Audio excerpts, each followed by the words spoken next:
Sahabat, malam di Kota Sampit, Kabupaten Kota Waringin Timur, Kalimantan Tengah, baru saja beranjak. Hari Minggu dini hari 18 Februari 2001, tepat pukul 01 waktu Indonesia Barat, sekelompok warga Dayak menyerang rumah seorang warga Madura bernama Matayo di Jalan Padat Karya. 4 orang meninggal dunia dan 1 orang luka berat akibat serangan itu, dan semuanya adalah warga Madura. Serangan yang diduga aksi balas dendam itu pun mendapat perlawanan.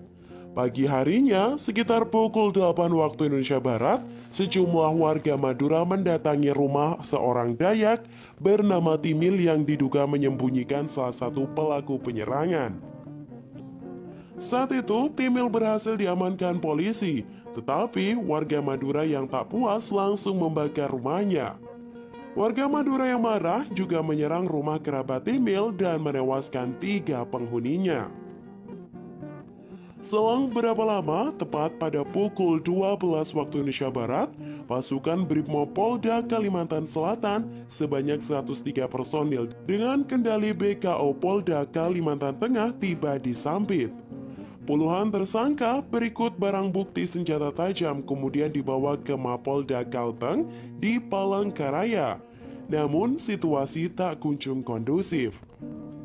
Sampai malam keesokan harinya, Senin 19 Februari, ditemukan sejumlah jasad di berbagai sudut kota di Sampit. Demikian pula dengan aksi penyerangan rumah serta pembakaran kendaraan. Kondisi ini juga membuat Wakil Gubernur Kalimantan Tengah mengirimkan bantuan 276 personil TNI dari Yonif 631 ATG ke Sampit pada malam itu juga. Yang jelas, pada 18 dan 19 Februari 2001, kota Sampit sepenuhnya dikuasai warga dari Madura. Selama 2 hari sejak penyerangan rumah Matayo, warga Madura bertahan, bahkan berani melakukan sweeping terhadap pemukiman-permukiman warga Dayak. Namun, situasi berbalik pada 20 Februari 2001, ketika sejumlah besar warga Dayak dari luar kota berdatangan ke Sampit. Warga Dayak pedalaman dari berbagai lokasi daerah aliran sungai Mentaya seperti Seruyan, Ratu Apulut, Perenggean, Katingan Hilir, bahkan Barito berdatangan ke kota Sampit melalui hilir Sungai Mentaya dekat pelabuhan. Ratusan warga Dayak itu lalu menyusup ke daerah Baalmang dan sekitarnya yang merupakan pusat permukiman warga Madura. Mereka mampu memukul balik warga Madura yang terkonsentrasi di berbagai sudut jalan Sampit. Hari-hari berikutnya, gelombang serangan warga Dayak terus berdatangan. Bahkan sebelum menyerang, seorang tokoh atau panglima Dayak dikabarkan lebih dulu membekali ilmu kebal kepada pasukannya. Karena itu, saat melakukan serangan, biasanya mereka berada dalam alam bawah sadar. Bahkan, mereka juga dibekali indera penciuman tajam untuk membedakan orang Madura dan non-Madura. Berada di atas angin, warga Dayak melebarkan serangan ke berbagai kawasan di kota Waringin Timur. Warga Dayak pun praktis menguasai hampir seluruh wilayah Kalimantan Tengah, kecuali Pangkalan Bun yang tetap aman karena hampir tak ada warga Madura yang tinggal di tempat tersebut. Kondisi Nasional Hak Asasi Manusia atau Komnas HAM mencatat korban jatuh mencapai sekitar 400 jiwa. Sedangkan menurut data kepolisian ada 319 lebih rumah dibakar dan sekitar 197 lainnya rusak. Sementara menurut data dari Polres Kota Waringin Timur, jumlah korban meninggal dari kedua belah pihak kerusuhan Sampit ada 315 orang. Jumlah korban meninggal dari kedua belah pihak kerusuhan Sampit ada 315 orang. Jumlah rumah yang dibakar 583 dan dirusak 200. Sementara 8 mobil dan 48 sepeda motor rusak. Selain itu, banyak juga cerita memilukan dari mereka yang selamat. Ada pasangan suami istri yang harus berpisah lantaran keduanya berlainan etnis. Sang istri Madura dan juga suami dari Dayak. Tak lama setelah pertikaian pecah, si istri turut mengungsi ke Madura. Alih-alih nyaman di kampung sendiri, kehadirannya malah ditolak lantaran bersuami orang Dayak. Begitupun ketika ia harus mengikuti si suami, masyarakat Dayak sulit menerimanya. Kini, ibu muda yang tengah hamil tua itu terpaksa diungsikan ke Banjar, sedangkan suami tetap di kampung halamannya. Akibat kerusuhan ini pula tercatat sedikitnya 33.000 orang berlindung di tempat-tempat penampungan dan lebih dari 23.800 warga pendatang diungsikan keluar Kalimantan. Secara bergiliran mereka dievakuasi menggunakan kapal-kapal milik TNI. Kerusuhan Sampit yang menjalar hingga ke segala penjuru Kalimantan Tengah itu baru benar-benar berakhir sekitar pertengahan Maret.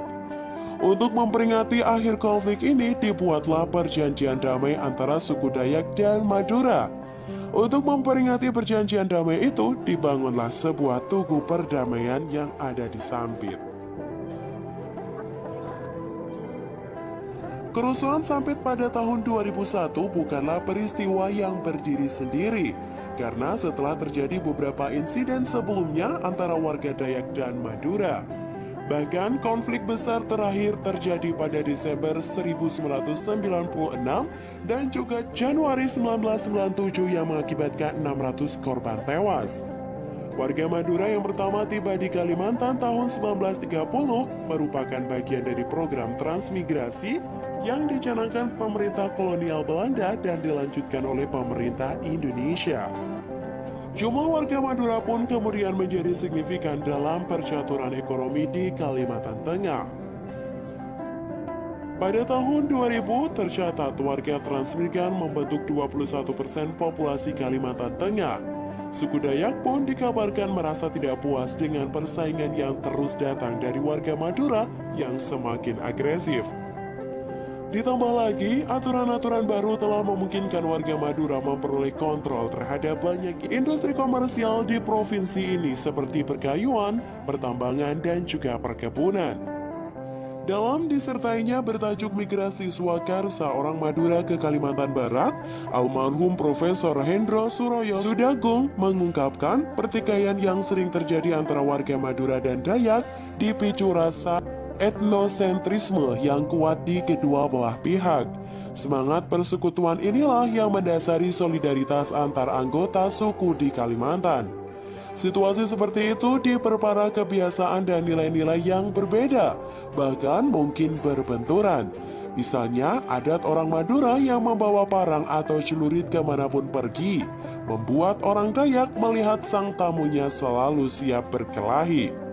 Sebab bagi orang Dayak, membawa senjata tajam hanya dilakukan ketika mereka hendak berperang atau bahkan berburu. Tatkala di antara mereka terlibat keributan, dari soal salah menyambit rumput sampai kasus tanah, amat mungkin persoalan yang semula kecil meledak tak karuan, seperti amarah yang meletup di Sampit 18 tahun lalu. Konflik Sampit sendiri diyakini bermula dari perselisihan antara kedua etnis ini sejak akhir 2000. Pada pertengahan Desember tahun 2000, perontakan antara etnis Dayak dan Madura terjadi di desa Kerengpangi, Kabupaten Katingan, dan membuat hubungan kedua belah pihak tegang.